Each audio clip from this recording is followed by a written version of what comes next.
This is Tim Bryce with my column entitled, Does America Know How to Cook? I've heard a lot of women make the observation the art of baking is dying, that most young people no longer know how to make a loaf of bread, cookies, cakes, or pies. There's nothing from scratch anymore. I also suspect roasting a chicken or turkey is on the decline. Frankly, I cannot think of anything simpler, but it has become commonplace to purchase roast turkey dinners from grocery stores like Publix and Kroger, as opposed to cooking it yourself.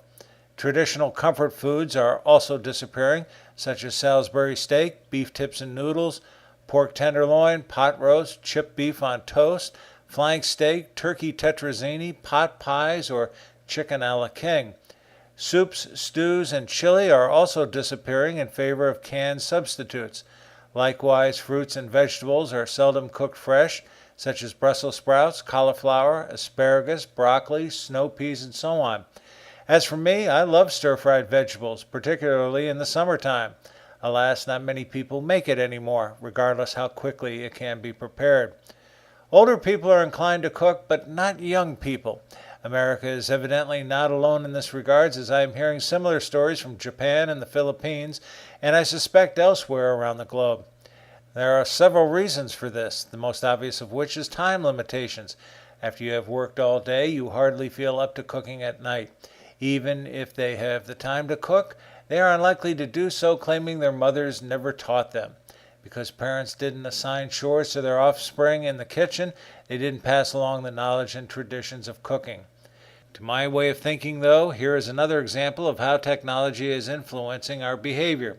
Since most foods are now available in pre-prepared form, or they can be purchased ready to go at a fast food restaurant, they have grown dependent on such things as microwaves, cooking pouches, frozen food, and white bags.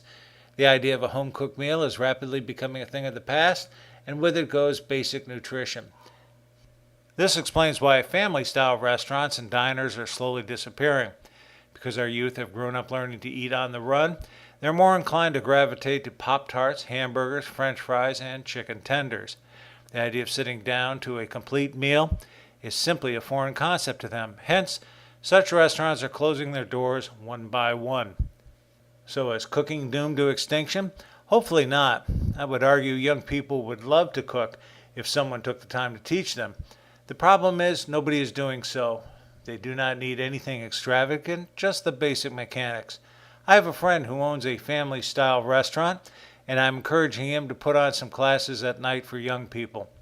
Such courses should include such things as how to lay out a kitchen, what are all the basic tools to use, along with how to clean and maintain them. It should also discuss how to shop and discern what is good and bad, meaning spoiled, how to cut and chop, and some basic meals to live on.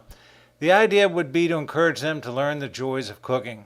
As simple as this sounds, it would be a godsend to young people embarking into the workforce. As I tell my friend, it would also be a good way to encourage patronage at the restaurants.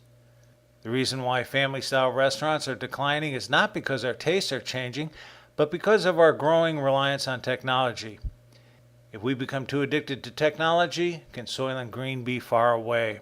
As for me, I am certainly not an expert in the kitchen, but I have always been willing to learn. For me, the biggest challenge was to prepare a full turkey dinner. True, it was a lot of work, but I discovered it was also a lot of fun. Friends, keep the faith. This is Tim Bryce in Palm Harbor, Florida. Follow me on the internet at timbryce.com.